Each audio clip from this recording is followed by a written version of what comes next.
And I imagine too the cost of, say, you had to have maybe some extra employees come in because the way business is being done now, say at some of the grocery stores where people are getting delivery or people are driving through and picking it up, and then all the different sanitizing measures that are going on. I suppose some of that cost has to be passed on to the consumer. When you talk about that, there's extra costs in that. They're trying to, work within certain store hours. There's a lot of things right now that grocery stores are trying to work through right now. And so, I mean, have a little bit of sympathy on them as well, because obviously they aren't, this isn't normal for them either. But the big thing is really we're trying to get our meat packing plants to still be catching up right now. And even though we are getting to the point where we are getting, a little bit more at like 90 to 99% of normal, we are still having to make that shift from the food sector into the retail, which has been a big change. And it's taken a lot of companies a lot of time to catch up with this. And nobody knows how long this is going to last. And so it's really hard for companies to just say, okay, we're switching all over to the grocery store, not knowing that maybe in a few weeks from now, I think everyone was hopeful that the coronavirus was going to be a little bit shorter lived than this, that they would be going and throwing money back into the food sector side of things and sending out more product in bulk. And that's just not happening right now. And so this is hanging on for a long time. And a lot of us have been shopping at grocery stores and we are all eating at home.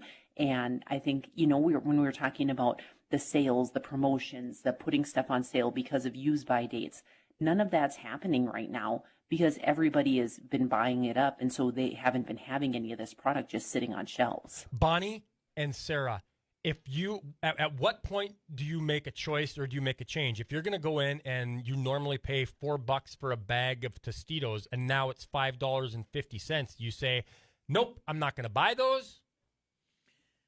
It depends on what it is. And I've seen Tostitos that are, for like the family size bag or whatever they call it, the biggest bag. Sometimes they're close to $7 at a time. What I noticed the other day, though, once in a while, we do buy Tostitos in our house, but once in a while I'll buy something different for my son.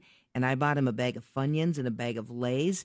There was like 7 chips in each bag. They were supposed to be the large bag, and they've shrunk those packages down to like 6-7 ounces for $4. But you still bought them? I did, but I Okay. didn't. I didn't really pay attention. I just thought, he probably wants some different type of chips. But That's what I'm curious about, Sarah. So have you said this was, 30% higher than what I normally would, so I'm not going to buy it? So I try to be pretty savvy. And so I try to go with the generic brand if at all possible. And so I try to be pretty savvy on things. I'm also really big into like coupon clipping or promotion codes or whatever you can use that way.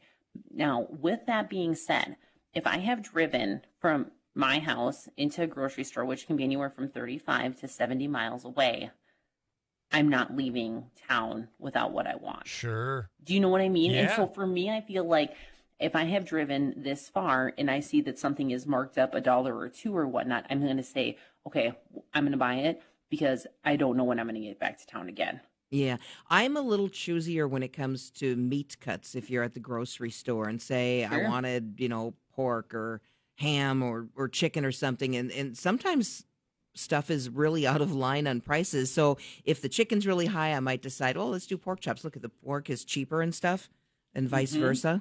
Mm-hmm. I And I imagine think, you shop around a little bit that way too. oh yeah, absolutely. And so I'll switch things up. If I was thinking about making a pork loin, and let's say the tenderloins are on sale, then I'll maybe switch that route. Or like you were saying, if the chicken breast is on sale instead of maybe the pork, then I'll go that route or whatnot. And so I'll definitely switch that up so that I can get, the best bang for the buck. But when you want to talk about that, those are some of the things and those are some of the items that we have seen the increase in when it comes to the beef and the chicken and the pork and whatnot. Ground beef is about 40 cents higher than it was. Chicken, 30 cents, pound of bacon, about 50 cents more. And so these things have increased. I think I saw somewhere, and it obviously is going to vary on the size of your family, but the study that said about the average family will spend about an extra $400 on groceries this year. And see, and that's a big expense.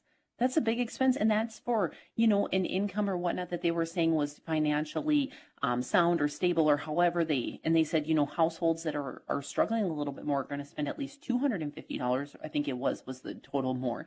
And you want to think about, adding that onto things. all of those extra costs, they make a big difference in a person's budget, especially if you're living, week to week or paycheck to paycheck. Those added costs can really add up. And I know that we're all spending a lot less money going out to eat. I mean, that's pretty much a given at this point in the game. But the grocery prices certainly haven't been dealt in our favor right now. I guess we follow your advice and watch the sales flyers and clip coupons and kind of pay attention to where you can save some money, Sarah. Absolutely. The difference is that now you're competing with everyone else, right? Because we're all shopping, we're all looking for the same thing. You aren't, usually a lot of us are going out to eat and in the restaurant sector and maybe not cooking quite as much. Now we've all been thrown into that cooking pot where we're all making dinner. That's why we love to spend Monday mornings in Medina. Our KFGO Farm and Ranch Director, Sarah Heinrich, will catch up with you coming up at 7:25. Yep, we'll see you the next hour. Sounds good.